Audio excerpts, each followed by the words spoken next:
Iran versus Israel versus America क्या चल रहा है। दोस्तों, आज दुनिया एक बहुत बड़े टेंशन के बीच खड़ी है। ईरान, इजरायल और अमेरिका के बीच जो कॉन्फ्लिक्ट चल रहा है वो सिर्फ एक नॉर्मल फाइट नहीं है। ये एक ऐसा सिचुएशन है जो कभी भी ग्लोबल वॉर का शेप ले सकता है। मिसाइल्स, ड्रोन्स, न्यूक्लियर पावर और ऑयल पॉलिटिक्स सब एक साथ चल रहा है। लेकिन सबसे बड़ा सवाल है, ये सब शुरू कैसे हुआ।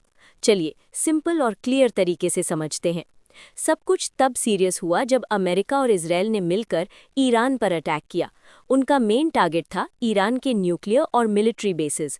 रीज़न सिंपल था, अमेरिका और इजरायल को लगता है कि ईरान सीक्रेटली न्यूक्लियर वेपन्स बना रहा है और अगर ईरान के पास एटम बॉम्ब आ गया तो पूरा मिडिल ईस्ट डेंजर में आ सकता है।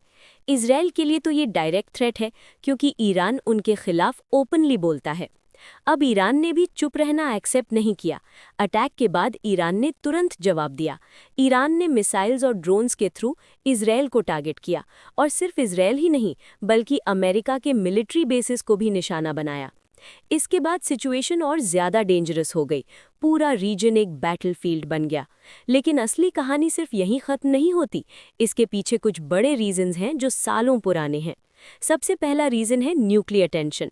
ईरान का कहना है कि वो न्यूक्लियर पावर सिर्फ एनर्जी के लिए यूज़ करना चाहता है, लेकिन अमेरिका और इजरायल को लगता है कि ईरान सीक्रेटली न्यूक्लियर वेपन्स बना रहा है। दूसरा रीज़न है पुरानी दुश्मनी। 1979 के बाद से ईरान और इजरायल के रिलेशंस कभी अच्छे नहीं रहे।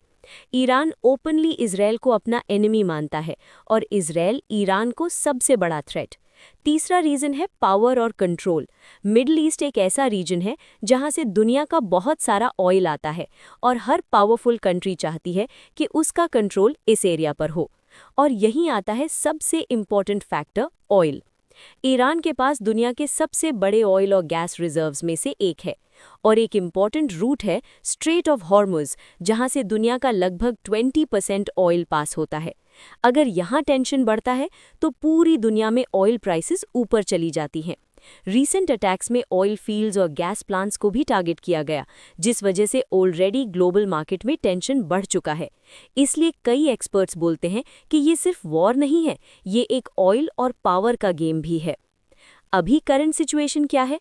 रोज एयर स्ट्राइक्स हो रहे हैं, मिसाइल्स फायर हो रहे हैं और साइबर अटैक्स भी चल रहे हैं। अमेरिका और इजरायल ईरान के मिलिट्री और न्यूक्लियर लोकेशंस को डिस्ट्रॉय करने की कोशिश कर रहे हैं, जबकि ईरान उन्हें हर तरफ से काउंटर अटैक कर रहा है। सिचुएशन इतनी अनस्टेबल हो चुकी है कि कभी भी बड़ा एक्सप्लोजन हो सकता है। अब फ्यूचर में क्या हो सकता है? 3 पॉसिबिलिटीज़ है। पहली, ये कॉन्फ्लिक्ट और बड़ा हो सकता है और एक ग्लोबल लेवल वॉर बन सकता है। दूसरी, कुछ टाइम के लिए सीज फायर हो सकता है, मतलब टेम्पररी शांति। तीसरी, ईरान के अंदर पॉलिटिकल चेंज हो सकता है जिससे पूरी सिचुएशन बदल जाए। लेकिन सच ये है, अभी कोई भी एग्जैक्ट प्रिडिक्ट नहीं कर सकता कि आगे क्या होगा। एक बात क्लियर है, ये कॉन्फ्लिक्ट सिर्फ 3 कंट्रीज तक लिमिटेड नहीं है।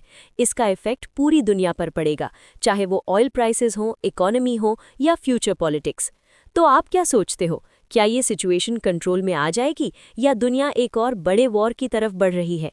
कमेंट करके ज़रूर बताना।